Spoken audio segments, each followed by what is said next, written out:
খারাপ বলে। আমি লোকটার কাছে যাব, দেখি অরিজিনালি লোকটা খারাপ কিনা।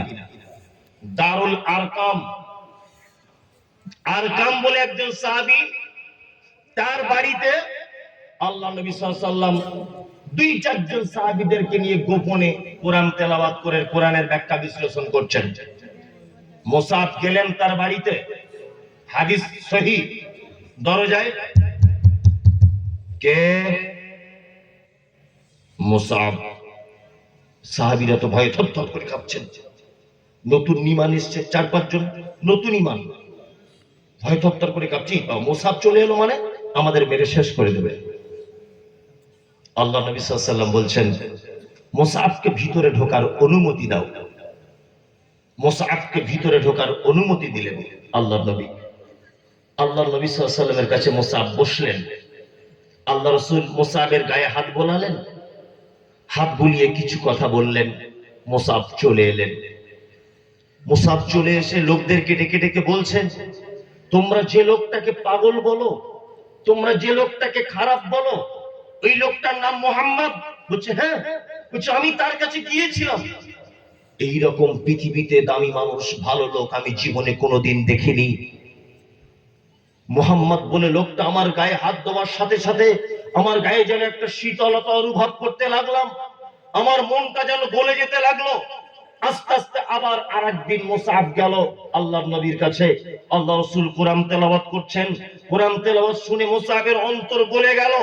আল্লাহর নবীকে মুসআব বলছেন, আল্লাহর নবী আপনি দয়া করে আমাকে আপনার দলভুক্ত করে নেন, আপনি আমাকে কলেমা পড়িয়ে দেন।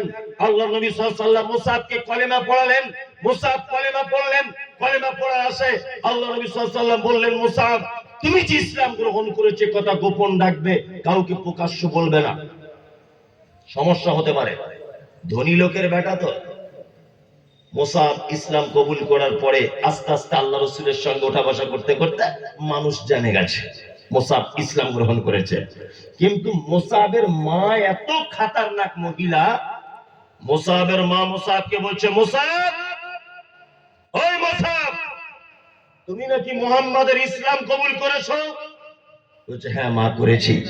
তুমি কি জানো কোন সম্পত্তি তোমাকে দেব না ইসলাম কবুল করার জন্য? বলছে মা আমি সম্পত্তি চাই না। তুমি কি জানো মুসআব তোমাকে ঘরে বন্দি করে রাখা হবে? আপনি আমাকে বন্দি করে রাখলে রাখতে পারেন, কোনো সমস্যা নেই, কিন্তু আমি মুহাম্মাদের দ্বীন কখনো ভুলতে পারবো না। মুসআবকে বাড়িতে আটকে রাখা হলো। তার মা বাড়িতে তালা বন্দি করে দিল। আল্লাহ নবী সাল্লাল্লাহু আলাইহি ওয়াসাল্লাম মক্কা থেকে মদিনায় হিজরত করলেন। মুসআবের কানে যখন খবর গেল আল্লাহ নবী মক্কায় নেই, মদিনায়, তখন মুসআব মনে মনে ভাবছেন, যে নবীর ভালোবাসায় আমি ঈমান নিয়ে এসেছি সেই নবী মক্কায় নেই, মদিনাতে। হ্যাঁ, মুসআব তার ঘরের দরজা ভেঙে দিয়ে বার হচ্ছেন, মদিনায় চলে যাবেন। আল্লাহর নবীর প্রেমের পাগল মুসআব। মুসআবের মা তখন বলছেন, মুসআব তোমাকে মদিনায় যেতে দেওয়া হবে না। মুসআব তখন বলছেন, মা ওয়াল্লাহি যার হাতে আমার প্রাণ তার কসম করে বলছি, মদিনা যাওয়া থেকে আপনি যদি আমাকে বাধা দেন তাহলে আমি আপনাকে হত্যা করতে পর্যন্ত দ্বিধাবোধ করব না, আমি আপনাকে হত্যা পর্যন্ত করে দিব। তখন মুসআবের মা বলছেন, মুসআব তুমি কি জানো যে তোমাকে সম্পত্তির ভাগ দেওয়া হবে না তুমি ইসলাম কবুল করার কারণে?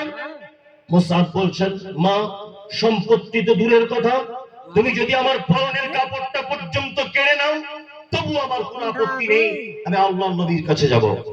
মুসআব বিন উমাইর সমস্ত জামা কাপড় তার মাকে খুলে দিয়ে শুধু লজ্জাস্থানটা ঢেকে মদিনায় পৌঁছে গেলেন। আল্লাহ নবী সাল্লাল্লাহু আলাইহি ওয়াসাল্লাম সাহাবীদের মাঝখানে দ্বীনের দাওয়াত দিচ্ছিলেন, তার মাঝখানে মুসআব খুশকো খুশকো মাথায় চুল, গায়ে দুর্গন্ধ, ভালো পরনে কাপড় নেই, দেখতে খুব সুপুরুষ। মজলিসে বসলেন। আল্লাহ নবী সাল্লাল্লাহু আলাইহি ওয়াসাল্লাম মুসআবের দিকে তাকিয়ে বলছেন, তুমি কি সেই মুসআব যে মুসআব একবার আতর মাখলে 20 দিন আতরের সেন্ট পাওয়া যেত? তুমি কি সেই মুসআব যে জামা একবার পরলে দ্বিতীয় দিন আর পরতো না? তুমি কি সেই মুসআব যে জুতো একবার পরলে আর জীবনে সে জুতো পরতো না? তুমি কি সেই মুসআব? মুসাব বলছেন, আল্লাহ নবী আমি সেই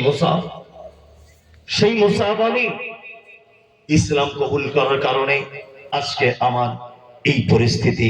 আল্লাহ নবী আজকে আমার এই পরিস্থিতি শুধু ইসলাম কবুল করার কারণে। আল্লাহ নবী সাল্লাল্লাহু আলাইহি ওয়াসাল্লামের কাছে মুসাব থাকেন মক্কা মদিনার সবথেকে ধনী লোকের বেটা মুসাব বিন উমাইর। আল্লাহ নবী কিছুদিন পর বিস্তারিত ঘটনা উহুদের যুদ্ধের ডাক দিলেন। কোন যুদ্ধ? উহুদের যুদ্ধের ডাক দিলেন। সুবহানাল্লাহ। উহুদের যুদ্ধের সেনাপতি হিসাবে আল্লাহ নবী সাল্লাল্লাহু আলাইহি ওয়াসাল্লাম মুসআবের হাতে ইসলামের পতাকা ধরিয়ে দিলেন। মুসআব ইসলামের পতাকা ধারণ করলেন। যুদ্ধ চলছে, বীর বিক্রমের মতো যুদ্ধ চলছে। যুদ্ধ চলতে চলতে মুসআব বলছেন যে আমার ডান হাতে একজন এসে তলোয়ারে আঘাত করে দিল, ডান হাতটা কেটে পড়ে গেল। একটুখানি বাধা ছিল, আমি আমার হাতের উপরে পা তুলে দিয়ে আমার হাতটাকে টেনে ছাড়িয়ে দিলাম। আর এক হাতে আমি তলোয়ার ধরলাম, আর এক হাতে আঘাত করলো, আমি নিজের মুখ দিয়ে তলোয়ারটাকে ধরলাম। এক পর্যায়ে মুসআব শহীদ হলেন। মুসআব যখন শহীদ হলেন, আল্লাহ নবী সাল্লাল্লাহু আলাইহি ওয়াসাল্লামের সাহাবীরা বলছেন, আল্লাহর নবী মুসআবের গায়ে যে কাপড় আছে এই কাপড়টা কাফনের জন্য হচ্ছে না, তার মাথার দিকটা যখন ঢাকতে যাচ্ছি পায়ের দিকটা খুলে যাচ্ছে, পায়ের দিকটা দিতে যাচ্ছি মাথার দিকটা খুলে যাচ্ছে। আল্লাহ নবী সাল্লাল্লাহু আলাইহি ওয়াসাল্লাম বললেন, মুসআব যে শহীদ হয়েছে তার মাথার দিকটা ঢেকে দাও, পায়ের দিকটা ইসঘির ঘাস দিয়ে তোমরা তার পায়ের দিকটা ঢেকে দাও। মক্কার সবথেকে সম্ভ্রান্ত ঘরের ছেলে, তার নাম মুসআব বিন উমাইর। কোটিপতি ঘরের ছেলে, ইসলাম কবুল করার কারণে তোমার মতো একজন যুবক ছেলে মাথার দিকটা ঢেকে মৃত্যুর সময় তার পরনের কাপড়টায় কাফনটুকু পর্যন্ত হলো না। এর নাম ইসলামের প্রতি ভালোবাসা। এর নাম কি? ইসলামের প্রতি ভালোবাসা। যুবক, তুমি তো ইসলাম থেকে অনেক দূরে সরে আছো। দূরে সরে আছো না? দূরে সরে আছো। তুমি অন্যায় দেখলে ঝাঁপিয়ে পড়ো, কিন্তু তুমি ইসলামের পক্ষ হয়ে তুমি আমলের দিক দিয়ে একদম নয়। আসো। আর আজকে তো আলহামদুলিল্লাহ ফজরের নামাজ নাই। আচ্ছা, ফজরের নামাজ হবে আজকে? হবে ইনশাআল্লাহ, তাই না? ইনশাআল্লাহ হবে। মানে এখন তো বাজে প্রায় 1:30টা। প্রধান বক্তা আজকের উনি চলে এসছেন, আব্দুর রহমান বিন দেলোয়ার, আপনারা দেখতে পাচ্ছেন। আর আজকের আপনাদের কাছে বিনীত অনুরোধ থাকলো এই যে তবলিগি জলসার নাম